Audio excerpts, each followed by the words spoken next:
Have you ever learned something useful, then kept it only in your own mind? At first, the idea may feel clear, but when someone asks you to explain it, the words suddenly become difficult. You pause. Where should you begin? What does the idea really mean? That moment can feel uncomfortable. It can also help you learn.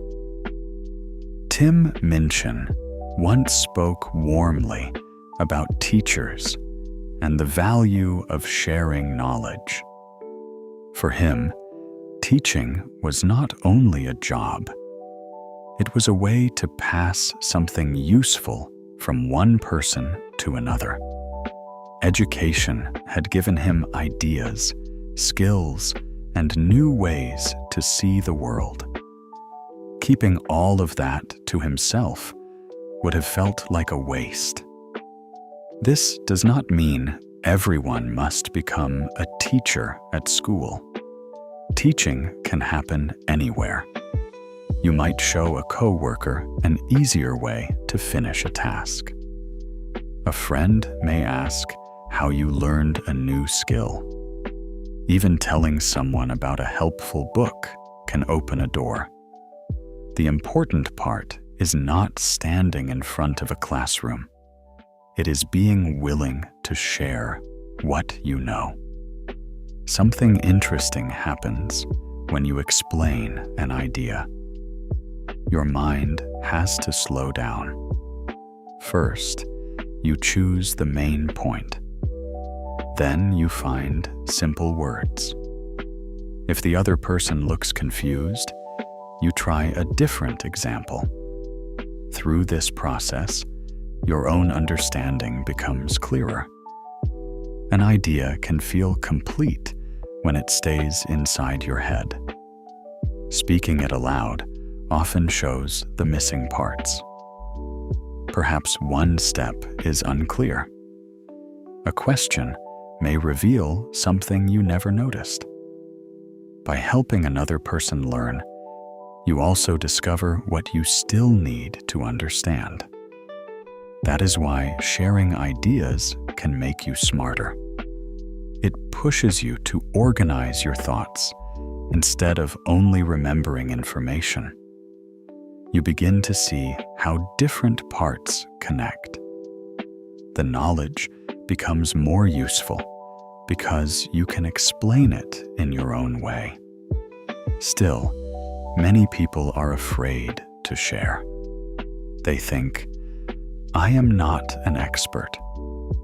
Another worry soon follows. What if I say something wrong? Those fears are normal. But you do not need to know everything before you help someone. You only need to be honest about what you know. If you are unsure, say so. Learning together can be more valuable than pretending to have every answer. There is also a deeper reason to share. Education is easy to take for granted. We may forget how many people helped us learn. Teachers gave their time. Writers spent years building ideas. Friends answered questions when we felt lost. Once knowledge reaches us, we can help it travel further. This attitude is admirable because it turns learning into something generous. Instead of using knowledge only to look smart, you use it to make another person's path easier. A useful idea becomes more alive when it moves between people. The person listening may use it in a new way. Later, they might pass it to someone else. You may never see how far it goes. That does not make the sharing less meaningful. So the next time you learn something helpful, do not hide it too quickly. Think about who might need it. Choose simple words and begin with one clear point. You are not giving a perfect lesson.